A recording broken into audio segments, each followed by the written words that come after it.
Tuhan, Kau yang maha hadir. Dengan iman, kami mengakui Engkau hadir di sini, bahkan hadir di hati kami. Tuhan, Kau yang maha tahu, dengan iman kami mengakui Engkau mengetahui segala sesuatu yang ada dalam pikiran dan hati kami. Tuhan, Kau yang maha mulia, dengan iman kami ingin memuliakan Engkau lebih dan lebih lagi. Tuhan, Kau tahu segala keterbatasan kami. Nah, saat ini ya Tuhan, kami berdoa, mohon Tuhan mengajar kami untuk mengikut Engkau. Di dalam nama Tuhan Yesus Kristus kami berdoa. Amin. Saudara, mari kita membuka beberapa bagian firman Tuhan. Yang pertama, yaitu dari Matius pasal yang keempat. Matius pasal yang keempat, ayat 18 sampai dengan ayat yang ke-22. Matius pasal 4, ayat 18 sampai dengan 22. Padanan dan paralel dengan bagian ini adalah dari Markus pasal 1, ayat 16 sampai 20. Tapi karena isinya sama, saya hanya memilih salah satu. Yakni Matius pasal 4, ayat 18 sampai dengan 22. Jikalau saudara dan saya sudah menemukan, baik yang ada di rumah, secara online maupun yang onsite, saya akan membacakan bagi rekan-rekan sekalian. Demikian bunyi firman Tuhan. Dan ketika Yesus sedang berjalan menyusur danau Galilea, ia melihat dua orang bersaudara, yaitu Simon yang disebut Petrus dan Andreas saudaranya. Mereka sedang menebarkan jala di danau sebab mereka penjala ikan. Tidak dicatat apa yang terjadi di sana ketika mereka menebarkan jala di hari ketika Tuhan Yesus melewati. Yang jelas itu bukan sesuatu yang normal, para nelayan menebarkan jala di malam hari. Tetapi di sini dikatakan mereka sedang menebarkan jala, dan dalam Lukas, kita melihat Lukas pasal yang kelima, kisah yang lebih detail disampaikan di sana, yaitu Petrus dan Andreas, saudaranya itu sudah semalaman berusaha menjala ikan tetapi tidak berhasil. Sudah masih ingat kisah itu? Nah, mungkin itu memberikan sedikit konteks, ya, sedikit kisah apa yang terjadi yang tidak tercatat dalam Matius pasal 4 ini, ayat 19. Lalu Yesus berkata kepada mereka, "Mari, ikutlah aku dan kamu akan kujadikan penjala manusia."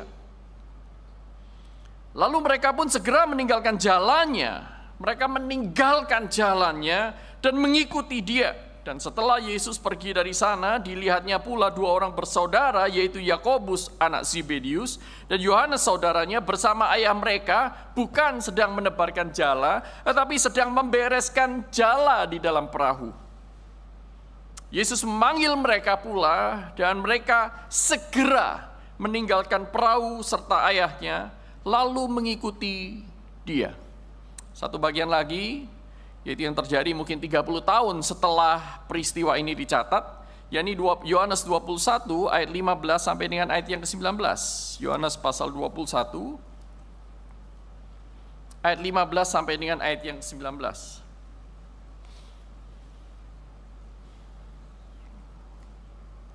Jikalau saudara mengingatnya, maka bagian ini mengisahkan tentang penampakan Tuhan Yesus kepada para murid yang saat itu kembali ke pantai Danau Tiberias untuk menjala ikan. Mereka mungkin sudah patah hati, patah semangat, tidak lagi mempunyai pengharapan. Mereka merasa gagal mengikut Tuhan sampai akhir pelayanan Tuhan Yesus, yaitu di kayu salib. Tetapi Tuhan Yesus bangkit, dan mereka masih tidak yakin apakah Tuhan masih mau memakai mereka.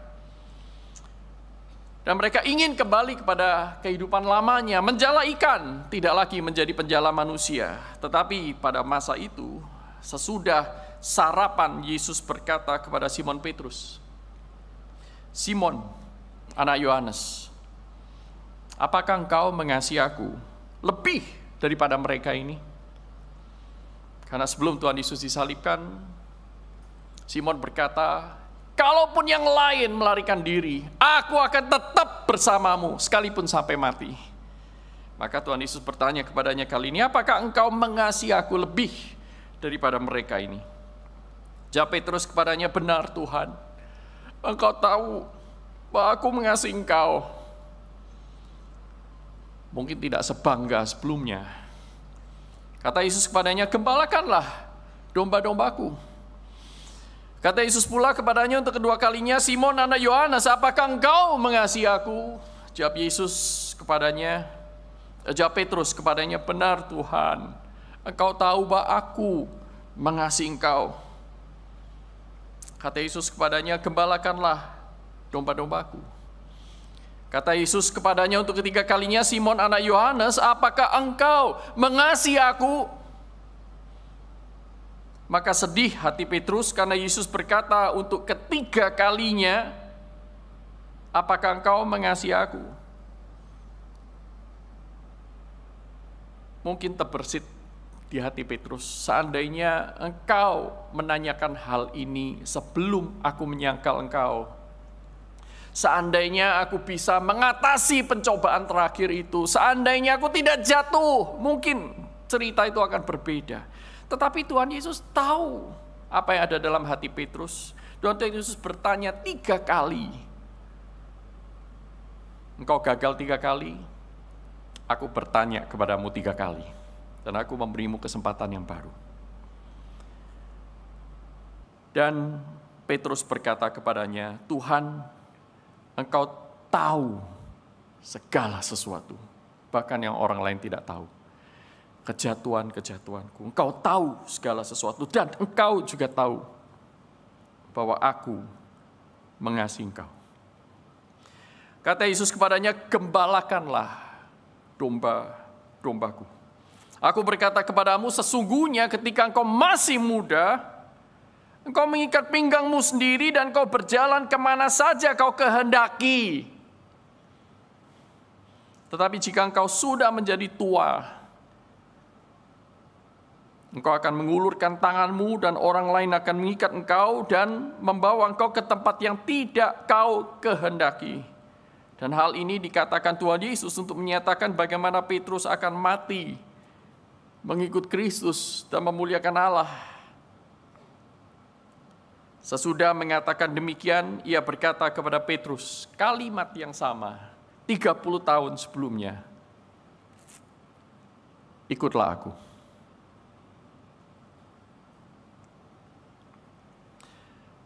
Saudara, ada 2 pertanyaan besar yang saudara dan saya perlu pikirkan hari ini, mumpung ini masih minggu kedua di tahun yang baru. Whom do you follow? How will you follow what you follow?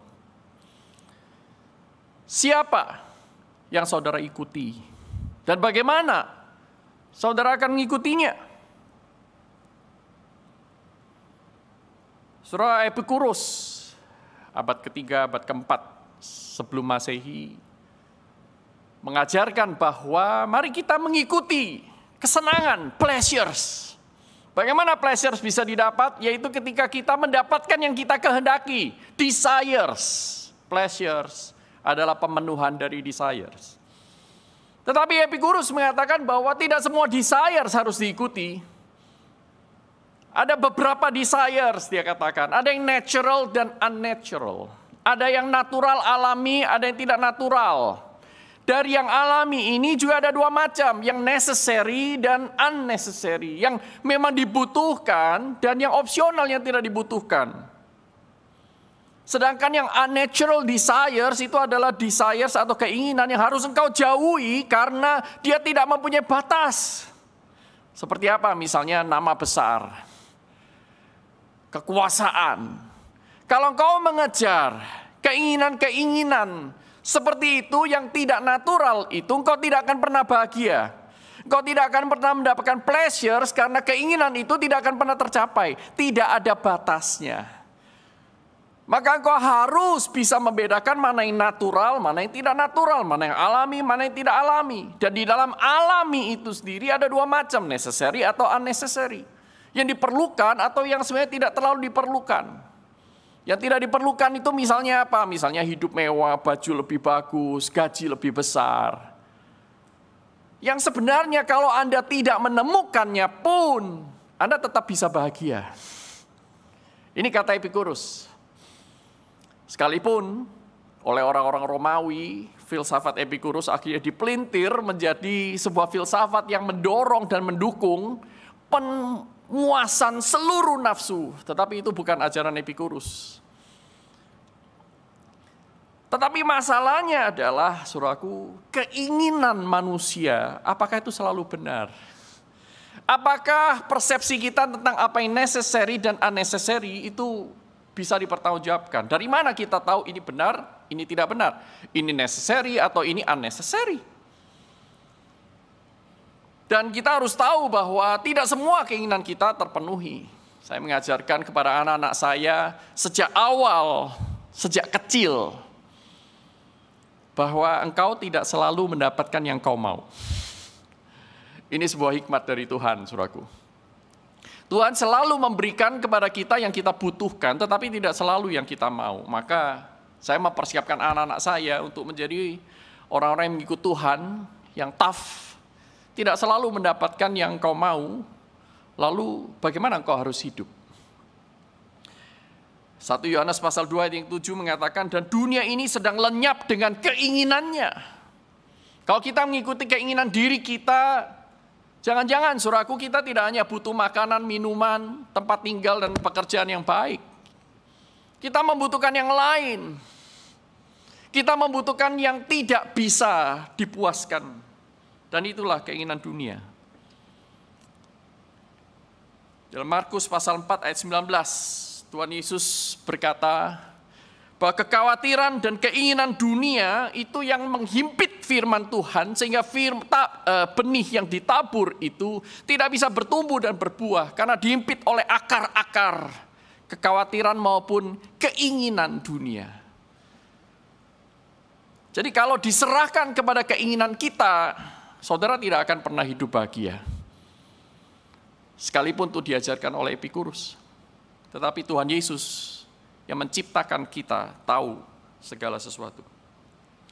Stoicism mengajarkan hal yang berbeda. Kalau engkau ingin bahagia, engkau harus menerima segala sesuatu apa adanya sebagai hal yang alami. Engkau harus hidup sesuai dengan alam, katanya. Kalau engkau kecelakaan, terimalah itu sebagai bagian dari alam. Nature. Mungkin buat kita sekarang itu kita mengerti dengan kata nasib. Terima aja nasibmu, maka engkau jadi orang yang tough, kata para stoik. Tetapi masalahnya, saudaraku, jalan-jalan hidup yang diajarkan oleh para filsuf-filsuf yang tidak mengenal Tuhan,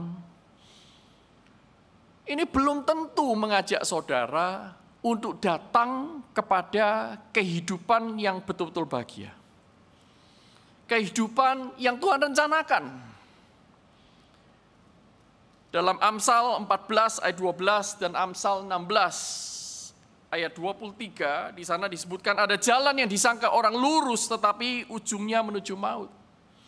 Apakah menerima nasib itu adalah langkah yang terbaik bagi saudara untuk memiliki hidup yang bernilai kekal? Wah, pertanyaannya itu banyak sekali. Ada banyak problem dalam filsafat-filsafat itu. Tetapi saya tidak akan mengkuliahi Anda dengan filsafat-filsafat itu. Tetapi saya menunjukkan kepada Anda, ada banyak sekali di luar kita ini, saat ini, baik itu di dalam diri maupun di luar diri kita, yang mengajak Anda, memanggil Anda untuk hidup seperti mereka. Maka pertanyaan saya kembali lagi, siapa yang Anda ikuti? Whom do you follow? Filsafat apa yang Anda ikuti? Dan bagaimana Anda menata hidup ini? Biasanya di gereja-gereja ataupun dalam acara-acara yang tidak formal, pesta dan seterusnya, kita diajak melakukan refleksi tahun yang sudah hampir berlalu itu, dan kemudian memikirkan apa yang akan kita lakukan, apa yang akan kita capai, apa yang kita kehendaki, apa yang kita doakan untuk tahun berikutnya. Pertanyaan saya adalah, apa yang Anda doakan? Ketika Anda berdoa itu, meminta itu, sebenarnya itu adalah perwujudan dari Anda mengikut siapa?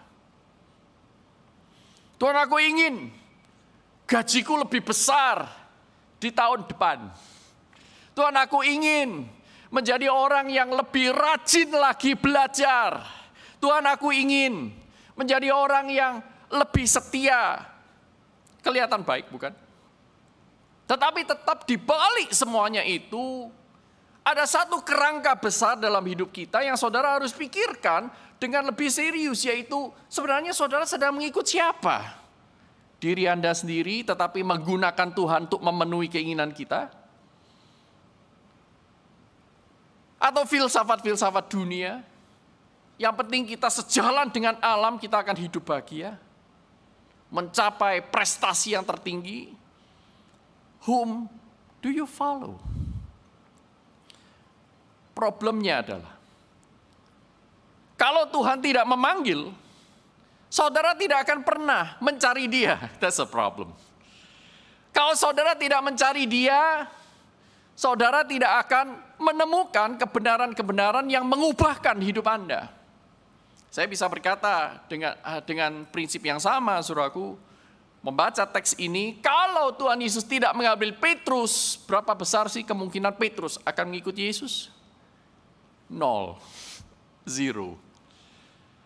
Berapa persen kemungkinan Andreas, Yakobus, Yohanes akan meninggalkan jalannya, orang tuanya dan mengikuti Yesus? No, saudaraku. Berapa persen kemungkinan orang-orang ini, murid-murid Kristus, akan mengalami perubahan hidup yang drastis, hidupnya dari sekadar menjalani hidup menjadi hidup yang bernilai kekal. Bahkan hidup yang diperkenan Allah. Jawabannya adalah 0, saudaraku. Jikalau bukan Allah yang memanggil, tidak seorang pun di antara saudara dan saya akan datang kepadanya. That's the problem. That's the biggest problem of humankind. Mazmur yang kemudian dikutip oleh Paulus mengatakan, tidak seorang pun mencari Allah, tidak seorang pun benar, tidak seorang pun berakal budi, saudara dan saya termasuk. Mungkin ada di antara saudara, Pak, saya ikut Tuhan dong. Masa enggak ikut Tuhan? Buktinya apa? Lalu Anda menjawab apa? Apa buktinya engkau mengikut Tuhan? Whom do you follow? I follow Christ. What's the proofs? Mungkin ada beberapa di antara kita berkata, saya percaya kepada Tuhan Yesus. I believe. I say it out loud. Saya mengatakan dengan mulut saya, dengan lantang, saya percaya. Well, sorry. Yohanes 2 ayat 23-25, kalau saudara lihat di sana, ketika orang itu melihat banyak sekali mujizat Tuhan Yesus, mereka banyak di antara mereka yang percaya kepada Yesus. Tapi jangan berhenti di sana. Ayat berikutnya mengatakan, tetapi Tuhan Yesus tidak mempercayai mereka. That's the problem. Banyak orang percaya kepada Yesus, tapi Yesus tidak percaya kepada mereka. Jadi percaya saja dengan mulut Anda itu nggak cukup. Well, Pak, kalau pengakuan percaya saya tidak cukup, saya buktikan lewat hidup saya, yaitu apa? Saya pergi ke gereja, saya beribadah loh. Saya beribadah. Saya menyediakan waktu, jalan dari Fon, setiap minggu. Well, banyak orang mengikuti Yesus berbondong-bondong, ribuan orang bahkan, mungkin puluhan ribu. Meninggalkan rumahnya, meninggalkan keluarganya, mengambil risiko bahwa mungkin waktu dia pergi mengikuti Yesus ada orang merampok rumahnya. Tapi mereka mengikuti Yesus berhari-hari kemanapun Yesus pergi. Tetapi satu-satu Tuhan Yesus berkata, engkau ikut aku bukan karena engkau percaya kepada aku. Melihat tanda itu lalu percaya, enggak, engkau ikut aku karena perutmu kenyang. Karena beberapa hari sebelumnya Tuhan Yesus memberikan mujizat, memberi makan kepada 5.000 orang laki-laki. Lalu Tuhan Yesus memberikan sebuah batu ujian. Oke, sekarang buktikan, tetapi camkan ini. Kalau bukan Bapa yang membawamu kepadaku, tidak seorang pun datang kepadaku. 2 kali Tuhan Yesus bilang dalam Yohanes pasal 6. Nah, kemudian dia memberikan batu ujian. Oke, barang siapa yang tidak makan dagingku, minum darahku, dia tidak mendapatkan bagian dalam kerajaan surga. Lalu mereka protes. Wah, perkataan ini begitu keras. Pendahulu-pendahulu kami tidak ada yang berkhotbah sekeras ini. Wah, doktrinnya terlalu sulit. Waduh, mesti belajar ini, belajar itu. Buka Alkitab terlalu banyak. Kenapa kita nggak ibadah itu yang enak-enak saja? Yang nyantai. Yang menyukakan hati saya. Ya, kalau yang seperti itu saya mau ikut Tuhan. Tapi kalau yang seperti ini, tuntutan terlalu tinggi. Saya harus menerima doktrin yang sulit saya terima dengan akal saya. Saya tidak mau. Saya tidak mau keluar dari zona nyaman saya. Maka satu persatu dari mereka meninggalkan Yesus. Yang ribuan orang itu. Sisa 12 murid. Dan Tuhan Yesus berkata apa? Kamu gak mau ikut sekalian sama mereka? Pergi aja sekalian. Tetapi para murid berkata, hanya ada padamu firman. Kepada siapa lagi kami harus pergi? Dengan kata lain, murid-murid itu berkata, ada padamu firman dan kebenaran. Engkaulah sang firman itu. Kami harus ikut siapa lagi? Nah, ini bedanya murid dengan yang asal ikut-ikutan. Bedanya orang yang ikut beribadah mengikut Yesus dengan orang yang ikut beribadah hanya sekadar beragama. Yang penting aku sudah ke gereja. Kenapa kamu ke gereja? Saya dulu pernah, Pak, tidak ke gereja. Lalu siangnya saya diserempet mobil. Maka sejak itu saya tidak pernah bolos ke gereja. Loh, jadi saudara ke gereja supaya punya nasib baik. Bukan karena mengikut Yesus. Ketika kita ada di gedung ini, ketika kita ada di rumah masing-masing, bagi yang online, pertanyaannya sama, whom do you follow? Loh Pak, tapi kami menyebut Engkau Tuhan loh, masa tidak cukup? Tuhan Yesus berkata, bukan semua orang yang berseru kepadaku Tuhan, Tuhan akan masuk dalam kerajaan surga. Nah jadi pertanyaannya, whom do you follow? Apa artinya mengikuti Yesus? Apa artinya menerima panggilan itu? Saudara, menarik sekali. Menyadari tentang ketidakmampuan manusia, Tuhan Yesus turun ke dunia untuk mencari, bukan manusia mencari Allah. Manusia mencari agama, manusia membuat agama, manusia mencari filsafat yang cocok dengan kepribadiannya. Manusia mencari ilah-ilah yang mereka pikir bisa mereka setir. Mereka tidak mencari Allah, tetapi Allah yang mencari manusia. Bukan manusia yang memanggil Allah, tetapi Allah yang memanggil manusia. Apa artinya ketika Tuhan Yesus memanggil saudara dan saya, mari, ikutlah aku, come, follow me. I will make you fishers of men. Saudaraku yang terkasih dalam Tuhan, yang pertama, panggilan itu adalah panggilan anugerah. Tuhan Yesus tidak datang ke pantai Danau Galilea dan kemudian memasang sebuah booth. Follow me. Tidak. Ayo ikut aku. Early birds. Kalau engkau ikut aku, menyatakan engkau mau mengikut aku, menerima undanganku, dalam 2 hari di depan ini sebelum hari Sabat, maka penderitaanmu di dunia akan didiskon 70%. Silakan ikut, daftar, scan QR code. Enggak, saudaraku.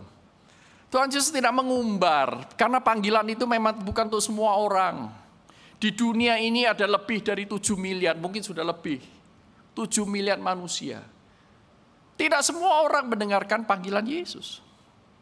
Tetapi saudara yang hari ini ada di tempat ini, di ruangan ini, dan bahkan mungkin sudah beberapa kali membaca ayat Alkitab tersebut, mari ikutlah aku, saudara mendapatkan privilege yang sebenarnya kemungkinannya itu kecil sekali, tetapi itu diberikan kepada saudara dan saya karena anugerah. Tuhan Yesus tahu kepada siapa dia akan memanggil. undangan itu akan diberikan. Dia tidak umbar. Ayo ikut daftar, cepat. Enggak, saudaraku. Dia tahu. Maka dia datang menjumpai Petrus dan Andreas, Yakobus dan Yohanes. Sama seperti Tuhan menjumpai saudara dan saya. Mungkin itu 20 tahun yang lalu, mungkin itu 15 tahun yang lalu, mungkin baru tahun lalu. Tetapi terlepas dari kapan saudara menerima panggilan, panggilan itu adalah panggilan anugerah. Mengapa anugerah? Karena tidak semua orang menerima panggilan itu. Dan tidak semua orang bisa mengikuti Yesus. Kecuali hanya kalau dia menerima panggilan anugerah. Nah sekali lagi saudaraku, kata menerima ini agak tricky. Menerima itu tricky. Saudara bisa, kamu sudah terima kabar belum? Kabar apa? Tugasnya dikumpulkan hari apa? Gitu. Tugas apa dikumpulkan hari apa? Gitu. Oh well, buat saudara menerima kabar itu tidak terlalu mengubah hidup Anda. Betul? Ya. Seperti mungkin saudara menerima, kamu sudah terima belum? Terima apa? Jurnal atau buletin dari kampus. Well, terima dan terima nggak berbeda. Ya aku udah terima. Tetapi menerima itu berbeda dengan menerima panggilan anugerah. Berbeda, saudaraku, kata menerima itu dibandingkan misalnya kalau saudara menyaksikan upacara pemberkatan nikah, holy matrimony ya. Maka sang suami dan istri yang akan diberkati itu akan mengucapkan janji. Salah satu baris dari janjinya itu adalah dengan tanda cincin ini, aku menerimamu sebagai istriku yang sah dan satu-satunya. Atau sebagai suamiku yang sah dan satu-satunya. Nah, menerima di sana itu berbeda, saudaraku, karena itu menerima yang mengubah hidup Anda. Anda tidak bisa mengatakan aku menerima, lalu besok tidak menganggap dia atau istri atau suamimu. Ya kan? Beda, saudaraku. Nah, sehingga saya ingin saudara melihat dan memikirkan bahwa yang dimaksud dengan menerima panggilan anugerah di sini bukan menerima asal menerima, tetapi menerima yang mengubah hidup. Itulah sebabnya Petrus, Andreas, Yakobus, Yohanes, ketika Tuhan Yesus memberi undangan, come here, walk after me. Kemarilah, ikutlah aku. Mereka langsung apa? Meninggalkan jalannya. Mereka bukan berkata, ya aku udah terima undanganmu, tapi aku pikir-pikir dulu. Itu berarti belum menerima, baru mendengar. Jadi mendengar dengan menerima itu dua hal yang berbeda. Menerima itu berarti sudah memiliki komitmen. Nah, saudaraku, orang yang mengikut Kristus bukan hanya menerima, tetapi memberi komitmen, memberi hidup kepada Tuhan. Karena ini adalah anugerah yang besar. Anugerah yang mengubah hidup, anugerah yang menjadikan Anda tidak lagi hidup seperti dunia, anugerah yang akan memberikan kekekalan dalam setiap yang kau kerjakan. Dan ini adalah hadiah yang besar sekali, begitu besarnya. Sampai Tuhan Yesus mengatakan, barang siapa yang tidak mau meninggalkan ayahnya, ibunya, yang tidak membenci istrinya, anaknya laki-laki untuk mengikut aku, dia tidak layak mengikut aku. Artinya apa? Kalau engkau tidak mengerti berapa besar anugerah ini, engkau tidak akan pernah bisa mengikut aku. Kalau engkau tidak mengerti berapa besarnya anugerah ini, engkau tidak akan rela meninggalkan yang lain mengikut aku. Tetapi saudara lihat di sini, para murid digerakkan oleh Roh Kudus. Kita akan pelajari bulan depan ya mengenai karya Roh Kudus tentang hal ini. Digerakkan oleh Roh Kudus, dimampukan untuk menerima panggilan anugerah itu. Itulah sebabnya mereka meninggalkan jalannya, meninggalkan orang tuanya, bahkan Petrus meninggalkan istrinya, meninggalkan mertuanya, untuk mengikut Yesus karena Tuhan yang mau dia ikut. Saudaraku, panggilan ini disebut anugerah karena tidak semua orang menerimanya. Yang kedua, saudaraku, dia disebut anugerah karena hal ini menunjukkan bahwa si penerima itu sebenarnya sudah menerima anugerah itu ketika dia menerima anugerah itu. Artinya, saudaraku, ketika Tuhan Yesus memanggil seseorang, Tuhan Yesus tahu apa yang akan dia kerjakan dengan orang tersebut. Sekalipun dia jatuh bangun, aku tidak akan pernah berhenti setia kepadamu. Itu artinya anugerah sudah diberikan kepada setiap orang yang dipilihnya. Bukan kamu yang memilih aku, tetapi aku yang memilih kamu dan menetapkan kamu supaya kamu menghasilkan buah dan buahmu itu tetap, buahmu itu kekal. Jadi ketika kita bisa menerima anugerah, mengaku dengan mulut, mengubah cara kita hidup karena kita mengikut Kristus, maka pemilihan Tuhan akan diri Anda itu semakin diteguhkan. Itu kata Alkitab.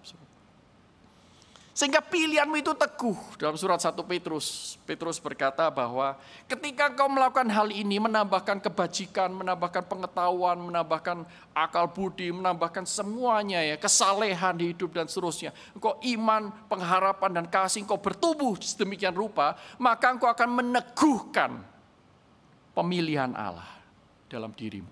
Mengapa banyak orang Kristen hidupnya selalu ragu-ragu? Aku ini sudah diselamatkan belum? Saudara, saya tidak berhak memberikan kepada Anda janji Allah. Kalau kamu percaya kepada Tuhan, kamu pasti diselamatkan. Sebentar. Diselamatkan dan diselamatkan bukan masalah cuman ngaku. Tetapi menerima panggilan anugerah itu. Sudahkah kamu menerimanya? Bukan cuman asal mendengarnya. Bukan asal tahu dia pernah memanggil. Bukan. Tetapi menerimanya. Menerima anugerah itu. Bagaimana Pak, saya tahu saya itu diselamatkan. Apakah engkau sudah menerima anugerah keselamatan itu? Bukan masalah mendengar tahu. Menerima enggak?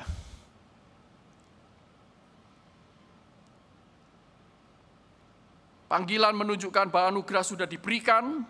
Dan anugerah tersebut yang akan memampukan. Dan anugerah tersebut akan terus memimpin ke dalam transformasi hidup.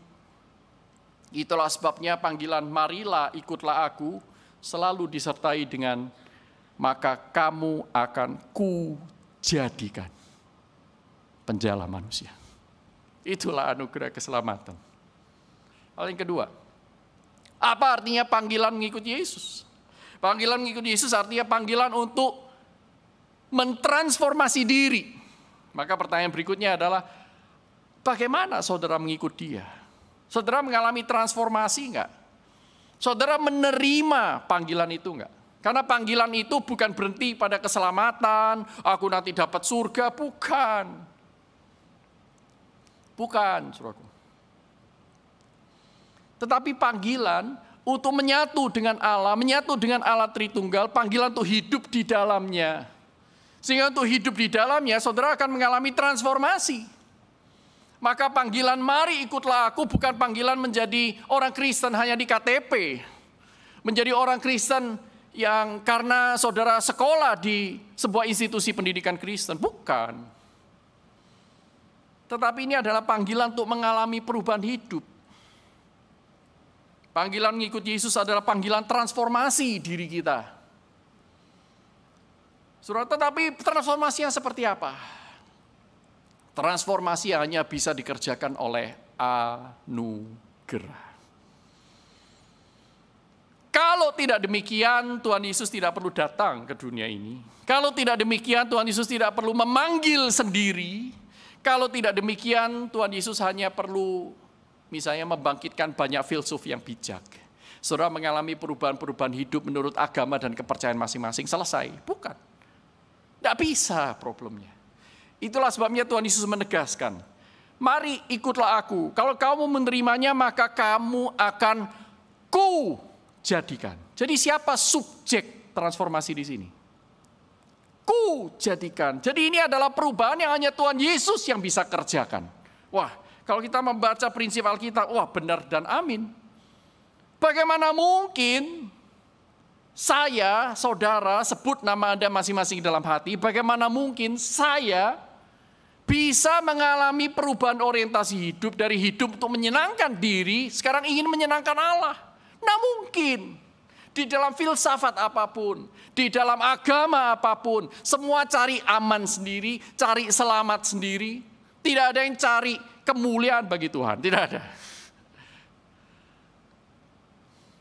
Tetapi mengikut Tuhan Yesus, justru kita itu dikatakan apa? Barang siapa mau mengikut aku, dia harus menyangkal diri.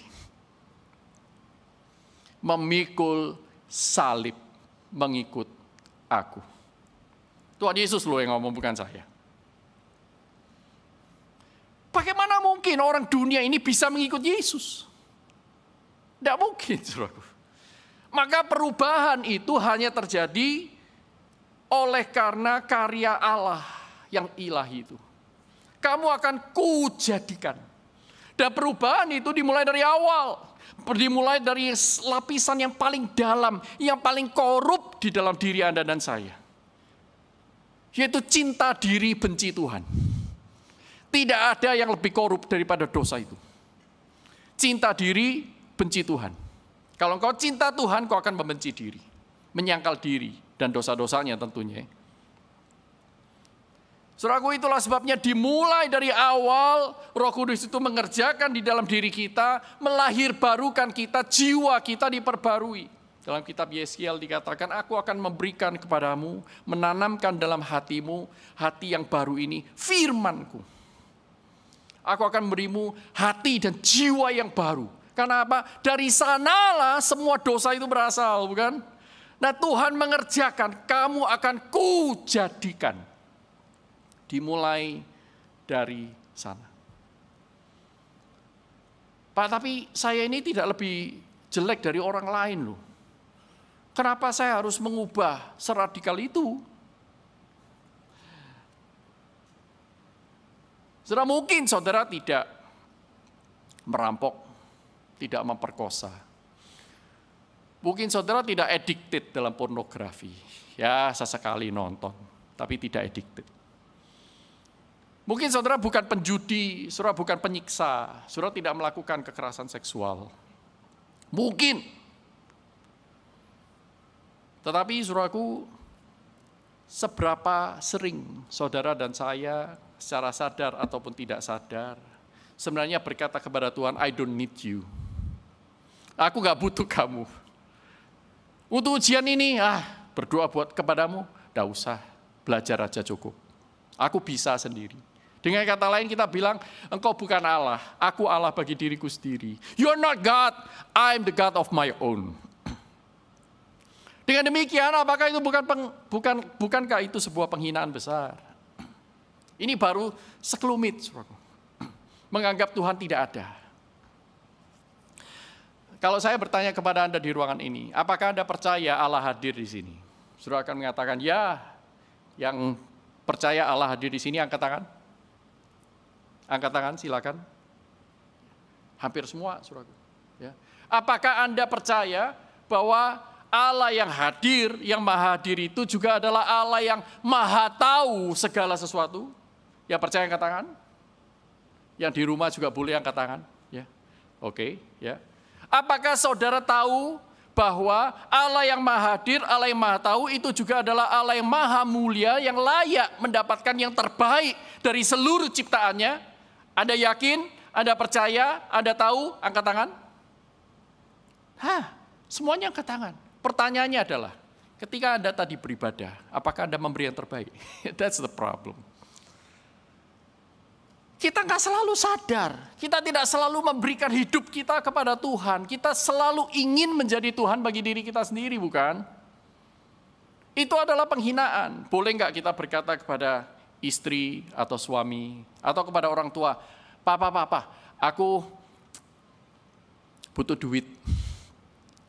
Lalu papanya bilang, kamu baru panggil papa kalau kamu butuh duit, kurang ajar kamu. Betul ya? Iya, papa hanya papa kalau aku butuh duit. Itu bukankah penghinaan, saudaraku? Aku hanya manggil Tuhan kalau aku sedang membutuhkan, ketika aku berada dalam masalah. Saudaraku, itulah sebabnya ketika Petrus itu jatuh ke dalam dosa. Dia melakukan dosa yang banyak sekali. Bukan cuman penyangkalan yang terakhir. Petrus bersama dengan murid-murid yang lain menyombongkan diri siapa yang lebih utama dari mereka, seolah-olah Tuhan Yesus bukan yang paling utama. Para murid juga sering bersama dengan Petrus di sana, saudaraku, juga seringkali menggunakan cara mereka untuk menyelesaikan masalah sekalipun Tuhan Yesus ada di sana. Mereka baru membangunkan Tuhan Yesus di tengah badai ketika mereka sudah putus asa. Karena mereka pikir, di antara kita 12 murid ini, ada 4 orang yang sudah menjadi nelayan penjala ikan sejak mereka kecil. Kita tidak butuh Yesus tukang kayu. Maka Alkitab mencatat ketika badai itu sudah mengamuk begitu rupa, baru mereka membangunkan Tuhan Yesus. Artinya apa? Mereka mengabaikan Dia sebelumnya. Tuhan, jangan biarkan Engkau itu disalib. Tuhan Yesus berkata, "Get behind me, Satan." Bukan Allah yang kamu pikirkan, tetapi engkau mengikuti pikiranmu sendiri. Saudaraku, para murid berbuat banyak sekali dosa, bahkan ketika sedang mengikuti Yesus. Tetapi Tuhan Yesus tahu, perubahan itu haruslah selalu dimulai dari awal. Itulah sebabnya ketika Tuhan Yesus bertemu dengan Petrus di dalam perjalanan. Dalam perjalanan Petrus dan para murid mengikuti Yesus. Apa yang Tuhan Yesus tanyakan? Do you love me? Kalau lihat, Tuhan Yesus mempunyai 1001 macam alasan untuk berkata, Petrus, kurang ajar kamu, anak siapa sih ini? Aku bisa menghadirkan geledek langsung nyamber kamu gosong, song. Tetapi itu tidak dilakukan Tuhan Yesus. Karena apa? Tuhan Yesus sedang menjadikan dia. Ini berada di dalam proses. Bukan seberapa parah engkau jatuh, tetapi seberapa hebat Allahmu mengubah engkau. Untuk itu saudara harus menerima panggilan transformasi ini. Saudaraku, waktu saya berpikir ya, apa sih? Kenapa sih Tuhan Yesus itu bertanya, apakah engkau mengasihi aku? Apakah hanya untuk membandingkan dia dengan yang lain? Saya pikir tidak, saudaraku. Tetapi Tuhan Yesus sedang mengobati, memulihkan Petrus yang sudah jatuh dalam dosa. Petrus yang saat itu mungkin meragukan, aku tidak layak. Aku sudah bilang dulu pertama kali sama Tuhan, Tuhan, menjauhlah daripadaku, aku ini orang berdosa, aku nggak layak ikut engkau. Tapi engkau yang panggil. Nah kan, sekarang kejadian lagi, aku menyangkal engkau, bahkan lebih parah dosaku dibandingkan sebelum aku mengikut engkau. Tuhan, sudahlah, biarkan aku jadi penjala ikan saja. Jadi penjala ikan kan juga bisa melayani Tuhan. Jadi mahasiswa Kristen kan bisa melayani Tuhan. Lulus TC jadi guru kan bisa melayani Tuhan. Jadi nurse, jadi tenaga medis, jadi siapapun Anda, jadi orang tua, aku kan bisa melayani Tuhan. Benar. Tetapi dunia ini tidak membutuhkan suster lebih banyak, perawat lebih banyak, tenaga medis lebih banyak, guru lebih banyak. Enggak. Dunia ini membutuhkan orang dalam segala profesi yang mau menjadi penjala manusia. That's the problem. Mungkin ada di antara saudara dan saya saat ini. Saya juga sedang bergumul dengan dosa saya. Tuhan, aku gak layak.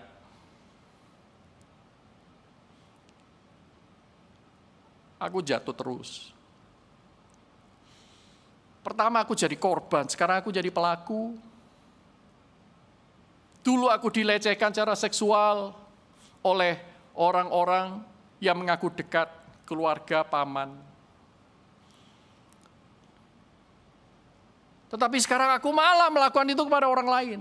Mungkin ada di antara saudara sedang bergumul itu. Saya yakin ada. Banyak sekali. Beberapa mahasiswa saya juga korban. Tetapi bukan seberapa gelap masa lalumu. Tuhan ingin saudara dan saya melihat, sekarang lihat apa yang aku sudah perbuat di dalam dirimu. Saya pikir ini jenius sekali. Dengan bertanya, apakah engkau mengasihi aku? Tuhan Yesus sebenarnya ingin bertanya kepada Petrus, sekarang, stop. Jangan berpikir betapa gelapnya hidupmu. Stop. Aku tahu, gak usah kasih tahu aku lagi, aku lebih tahu dari kamu. Tetapi sekarang aku mau kamu lihat di dalam hati nuranimu, batinmu yang terdalam, adakah kasih untuk aku? Karena apa? Ini adalah pekerjaan Tuhan yang gak mungkin diimitasi oleh dunia. Tidak mungkin diimitasi oleh iblis. Iblis dunia dengan semua keinginannya yang sedang lenyap. Tidak pernah satu jengkal pun memberikan Anda ide untuk mengasihi Tuhan. Jadi jikalau Anda saat ini dengan jujur mengatakan, Tuhan, Engkau tahu aku mengasihi Engkau. Saudara sudah menerima anugerah itu. Tetapi perjalanan ini belum selesai. Tetapi harus selalu dimulai dari sana. Dan ini yang membangkitkan Petrus untuk melangkah lebih lagi kepada Tuhan. Mengikut Tuhan lebih setia. Tuhan Yesus berkata, pada waktu kamu muda, kamu pikir kamu bisa mengikut aku dengan kemampuanmu sendiri. Engkau mengikat pinggangmu sendiri, engkau pergi kemanapun yang kau kehendaki, following your own pleasures. Tetapi ketika kamu sudah menjadi tua, lihat nanti aku akan mengubah hidupmu begitu rupa, yaitu kamu akan pergi ke tempat yang tidak kau kehendaki, tanganmu akan diikat, kamu akan diseret, kamu akan mengalami masalah-masalah berat, penderitaan-penderitaan yang berusaha dijauhi oleh Epikurus dan pengikutnya. Tetapi justru Rasul Yohanes berkata hal itu dikatakan oleh Yesus untuk menegaskan bahwa Petrus akan memuliakan Allah. Karena dia tahu whom does he follow. Dia mengikut siapa. Dimulai dari jiwa yang mengasihi Tuhan. Saya yakin Petrus menyadari sekali pada titik itu. Saya berharap saudara dan saya sampai pada kesadaran yang sama. Bahwa berpindah secara geografis dari asrama pergi ke ruang ibadah itu yang paling gampang. Sama seperti Petrus meninggalkan jalannya, ya agak sulit sedikit ya. Tetapi secara geografis, hanya perubahan secara geografis itu yang paling gampang. Tetapi perubahan secara spiritual itu yang nggak bisa dikerjakan oleh manusia biasa, hanya bisa dikerjakan oleh Allah. Saudara tahu betapa gampangnya orang Israel keluar dari Mesir. Gampang, saudara, relatif lebih gampang. Dibandingkan dengan Mesir keluar dari hati mereka. Orang Israel keluar dari Mesir lebih gampang daripada Mesir keluar dari hati mereka. Sepanjang jalan 40 tahun penggembaraan. Mereka gerundel, komplain. Lebih baik kami itu di Mesir, kalau mau mati, mati di Mesir daripada mati di padang gurun. Petrus juga menyadari, untuk keluar secara geografis itu gampang. Tetapi untuk kehidupan lama, tidak lagi memerintah hidupku itu butuh pertolongan Tuhan. Do you love me? Tuhan bertanya kepada Anda dan saya. Yang terakhir, yang ketiga. Mari ikutlah aku, kamu akan kujadikan, jadikan apa? Penjala manusia. Penjala manusia tidak bisa dicapai sebelum saudara menerima anugerah panggilan itu. Sebelum saudara dijadikan oleh Tuhan. Mengalami proses transformasi. Jadi, panggilan yang ketiga ini memastikan kepada saudara dan saya bahwa Anda mendapatkan anugerah yang cukup oleh Tuhan untuk memiliki kehidupan yang bermakna, kehidupan yang bernilai kekal bagi Allah dan bagi sesama. Saudaraku yang terkasih dalam Tuhan, apa jadinya kalau para murid tidak menerima panggilan Tuhan Yesus? Apa jadinya kalau Tuhan Yesus tidak mentransformasi hidup mereka? Petrus dan Andreas akan terus berada di Danau Galilea. Setiap hari hidupnya seperti itu. makan, kerja, istirahat, kerja lagi, makan lagi, tidur lagi. Terus menerus. Hidupnya tidak punya makna. Tapi bukankah sekarang hidup kita lebih variasi, Pak? Pakai Netflix. Langganan akun video. Lumayan, Pak, gratis 1 bulan trial. Bulan berikutnya trial pakai akun yang lain. Hidup lebih bervariasi. Saudara, apapun variasi hidupmu kalau tidak bernilai kekal tidak ada gunanya, betul? Saudaraku, Petrus, Andreas, Yakobus, Yohanes, dan banyak sekali murid yang lain mempunyai profesi yang berbeda-beda. Simon, orang zelot, biasa area kerjanya itu bagian security. Pembela nasionalisme bangsa. Matius, pemungut cukai. Dan banyak lagi yang lain, profesinya macam-macam. Saudara. Belum lagi kalau kita tarik sampai ke belakang di Perjanjian Lama. Amos, seorang peternak. Dan yang lain-lain, saudaraku. Tetapi hal yang sama terjadi kepada orang yang dipanggil oleh Tuhan dan mau menerima panggilan Tuhan ini, mereka ditransformasi, hidup mereka berubah. Petrus yang seumur hidup kalau dia punya paspor, paspornya itu kosong. Nggak pernah kemana-mana, saudaraku. Tetapi dia sampai mati di Roma, luar negeri itu sudah. Dia tidak pernah belajar bahasa yang lain. Tetapi dia harus berhadapan dengan banyak sekali suku bangsa yang lain. Dan Tuhan mengubah Petrus yang sederhana seorang penjala ikan menjadi penjala manusia. Rencana Allah digenapi. Saya tidak tahu apapun profesi Anda saat ini. Apapun itu, kalau Tuhan mau pakai Anda, Tuhan memanggil Anda hari ini, terimalah. Bersedialah untuk ditransformasi. Dan kau akan memiliki paspor yang kekal. Bukan untuk pergi ke surga, bukan. Tapi untuk pergi kemana-mana untuk memberitakan Injil dan bernilai kekal. Saudara, karena Petrus, Andreas, Yakobus, Yohanes adalah seorang penjala ikan, maka Tuhan Yesus mengatakan, kamu akan kujadikan penjala manusia. Tetapi ini tidak langsung applicable untuk profesi yang lain. Saudara tidak bisa cepat-cepat langsung, Pak, dulu saya pedagang kelontong, sekarang saya diubah Tuhan menjadi pedagang manusia. Saudara ditangkap polisi. Nggak boleh. Pak, bagaimana dengan saya guru-guru? Saya kan sudah menjadi pengajar manusia. Saya bukan guru, binatang peliharaan, anjing, dan seterusnya. Doctriners, bukan. Lalu setelah saya mengikuti Kristus, saya menjadi apa? Kan sama-sama menjadi pengajar manusia, menjadi guru manusia. Tentu bukan itu yang dimaksud, saudaraku. Bukan cuma perubahan kata. Ya. Tetapi, saudaraku, yang Tuhan inginkan adalah engkau melakukan pekerjaanmu sekarang untuk kemuliaan Tuhan. Kau mengikut Tuhan, Tuhan pimpin kemana, engkau lakukan apa? Saudara, para murid dipanggil menjadi menjala manusia karena Kristus adalah penjala manusia. Bukan dengan ide kita, tetapi dengan ide Kristus. Itulah Kristus berkata, ikutlah aku. Sekarang lihat bagaimana aku menjala manusia, bagaimana aku menarik orang kepada Bapa, engkau akan melakukan hal yang sama. Pergilah, muridkanlah semua bangsa. Saudara yang terkasih dalam Tuhan, saya akan akhiri khotbah ini dengan sebuah kisah. Tahun 2015 bulan Maret, saya membacakan sebuah artikel dari Kompas. Kejadian ini di Solo. Demikian bunyi cerita itu. Duka mendalam masih terasa di keluarga Sri Lestari, umur 34, ibu dari Santa Maria Claudia, umur 8 tahun.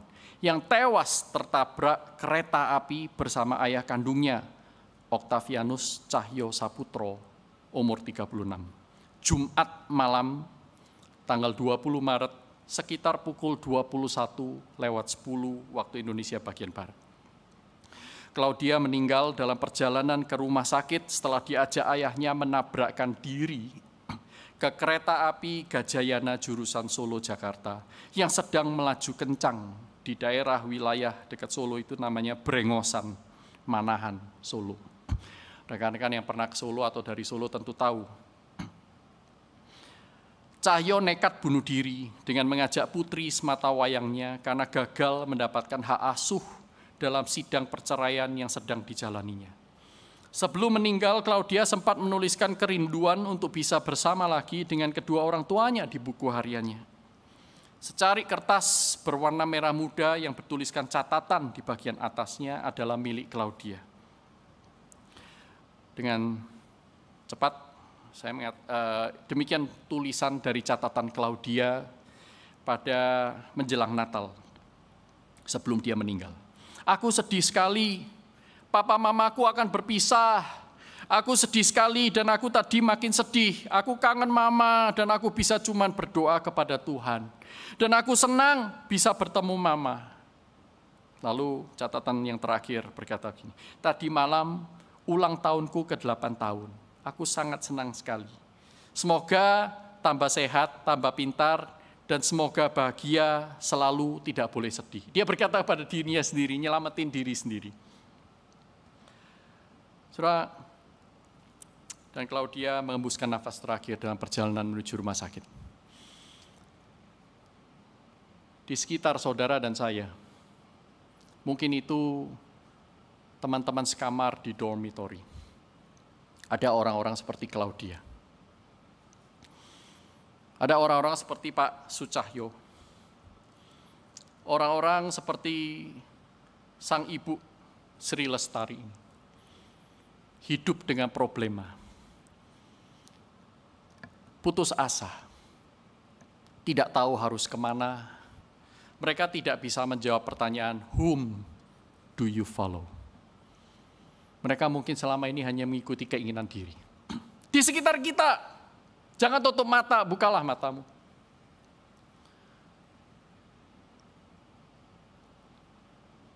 Mereka butuh berita dari saudara dan saya. Ada loh, Tuhan Yesus datang mencari kita.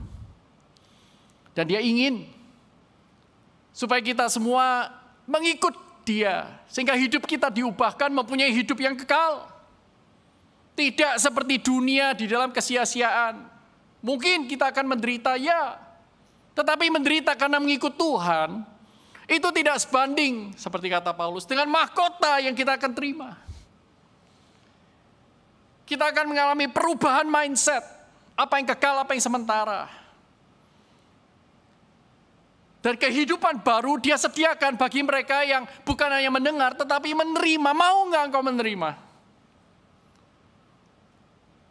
Tapi saya ini tidak layak. No, bukan masalah berapa gelap masa lalumu, bukan masalah berapa berat perasaanmu hari ini. Tetapi pikirkan apa yang Tuhan ingin katakan. Tuhan tahu dosa-dosa kita. Tetapi Tuhan ingin menjadikan kita anak-anaknya yang memiliki hidup yang kekal.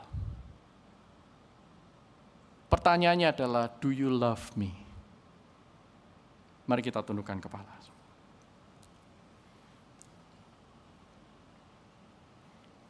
Setiap orang datang kepada Tuhan. Mungkin ada di antara saudara yang belum pernah mendengarkan panggilan itu. Mari, ikutlah aku. Hari ini Tuhan Yesus memanggilmu. Akankah, maukah engkau menerimanya? Menerima bukan asal mendengar, bukan asal tahu, tetapi merengkuhnya, menggapai tangan Tuhan yang sudah terulur, yang sebenarnya dia juga sudah memegang. Mungkin ada di antara saudara yang dulu pernah menyerahkan hidup kepada Tuhan. Tuhan, aku percaya engkau. Atau mungkin ada di antara saudara, Tuhan, aku tidak tahu jelas kapan, tetapi yang jelas sejak lahir aku jadi orang Kristen. Dan saudara sadar bersama dengan saya hari ini, kita bukan orang suci yet. Belum. Kita masih terus-menerus jatuh, seperti Petrus, seperti para murid yang lain. Tetapi Tuhan memberikan kepada kita kesempatan berikutnya hari ini, saat ini, ketika kau mendengar firman Tuhan ini. Dan Tuhan bertanya kepada saudara dan saya, whom do you follow? Siapa yang kau ikuti? Kalau engkau sudah keluar dari rel, sekarang aku memanggilmu kembali, mari ikutlah aku. Engkau kembali menjadi penjala ikan, tidak mau menjadi penjala manusia, melupakan pengalaman-pengalaman rohani di belakangmu. Hari ini aku memanggilmu kembali. Tetapi pertanyaanku adalah, Tuhan bertanya kepada saudara dan saya, do you love me? Apakah ada kasih kepada Tuhan dalam hatimu? Sekecil apapun itu adalah down payment. Itu adalah satu karya awal yang harus ada, yang memampukan saudara dan saya mengalami kemenangan demi kemenangan rohani. Tidak menjadi losers lagi, pecundang di hidup ini. Tuhan bertanya kepadamu, do you love me?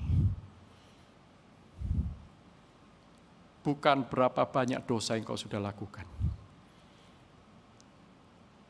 Tuhan tahu, lebih tahu dari engkau. Tapi Tuhan mengasihi engkau lebih dari engkau mengasihi dirimu sendiri. Itulah sebabnya dia bertanya kepadamu, I have loved you that much. Do you love me?